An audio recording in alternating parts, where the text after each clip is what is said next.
reference point for discussion to pick this up. We'll definitely have a focus on the pros and cons when people think about it. That's good. Any? Okay, I think we only got time to touch on a few ideas, and I'm going to do that. To start from a broader perspective, and then I want to zoom in on the urban area that I know best, which is Central. I'm going to talk about the street life there, because I work in Central, I do my chores here, and I really know the place well. So I'm going to talk a bit about that. And I also have opinions which may be different from Paul's, so we start the kind of debate. Okay, now, first of all, let me share this with you. Recently, I've been reading about this the most livable cities in the world voting, and a few magazines have done that, and I'm just very interested to find out, where Hong Kong stands. Now, I just pick on two of them. One is done by this consulting company, Mercer consulting company. Hong Kong is not one of the top 50s. They only done 50, so we're not even within that. And the other one is done by the Economist magazine, and it has done 100 cities in the world, and Hong Kong is placed number 17. We are 10 places above Taipei, Taiwan. Now, you may want to know, which is the most livable city in the world, voted by the magazines. And the answer is Vienna. Now, maybe Henry can tell us something about Vienna, because he comes from Vienna, although he's lived here for more than 40 years. Now, I know a few things about Vienna because in year 2000 we did a spotlight city on Vienna. As you know, this program, what we're doing is now part of the City Festival, and the City Festival is an urban culture festival, and once a year we choose a city to focus on. And in year 2000 we picked Vienna, and so I have a few facts and opinions to share with you about Vienna. And one of the first things that came to mind when I did the PowerPoint was I discovered that the poet, 20th century poet W.H. Auden, towards the last years of his life, he decided to pick a city to live in, and he picked Vienna. So it became the city for him to die for. And his criteria for that were cheap and drinkable wines and affordable opera tickets. And he also famously said, forgive the language, when you bugger off, you bugger off quick. And I think he got his wish granted to him. He did after a drinks reception, and that's how I remember what he said about the city. And I also have fond memories of this Austrian artist and architect.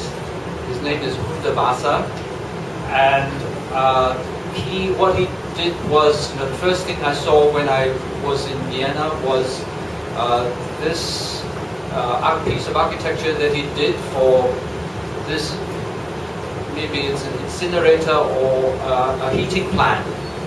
And it's a good example of how artists are used to transform a discordant monument such as this one. Okay, and I'll show you another picture of this, which almost make this, you know, industrial massive thing look, you know, likable.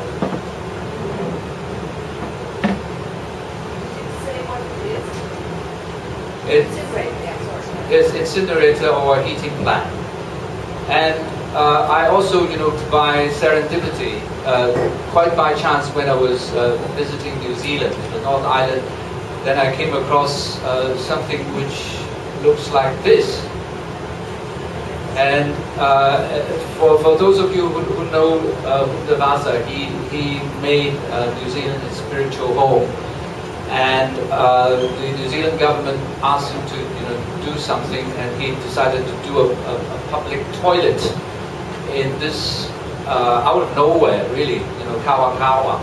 And now it has become a main tourist attraction. This is the entrance to the toilets, and then when you go in, then it becomes something like this. And then as you get inside, this is a corridor, you know, with uneven floor, tile floors, and natural lighting. You know, if you can see, you know, by discarded bottles. And then inside it looks like this. You know, I mean, it would be a good place for you to relieve yourself. Now, why is Vienna livable? Well, first of all, it's got, well, let me quote you what Dietmar Steiner said, that, you know, there's sufficient recreational, sports and cultural amenities. According to the statistics, there are more seats in the theater, cinemas and opera houses per capita anywhere. And the Austrian government also controls rent, so accommodation is quite affordable, and public areas are safe. And in other words, you know, there are no public spaces that are not under the control of the city. Now, whether that is a good thing or not, you know, I'm going to leave that thought with you. One thing I like to point out is the city does place quite a bit of importance on the accessibility of entertainment. So I call that the entertainment radius. And when I talk to people in the city, they say, well, the way they plan it is, you know, you can get from any point of the city within 30 minutes, you know, to either, you know, this fun fair called Preta or the Danube Island, which is right in the middle of the city, for a bit of recreational activity. So that's how the city is laid out. Now, how would you rate Hong Kong? I'm not going in that direction, so I leave that thought with you. But it's enough to say that Hong Kong is actually an acquired taste, and I think, you know, as a city, it's underrated. I mean, we can focus on, you know, the negative aspects, as you know, Paul has done. I know that, you know, he does it, you know, just for the sake of argument. But I do like the city. I used to not like it, but I do more and more now. And I'm not blind to, you know, the fact that the streets of Hong Kong,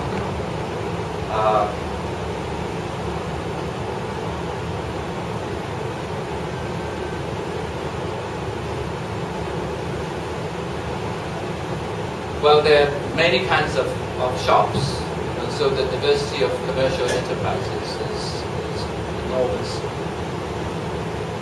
And I would like to counterpoint that, you know, with something that Alan de Botton has gently put it, you know, contact with commercial enterprises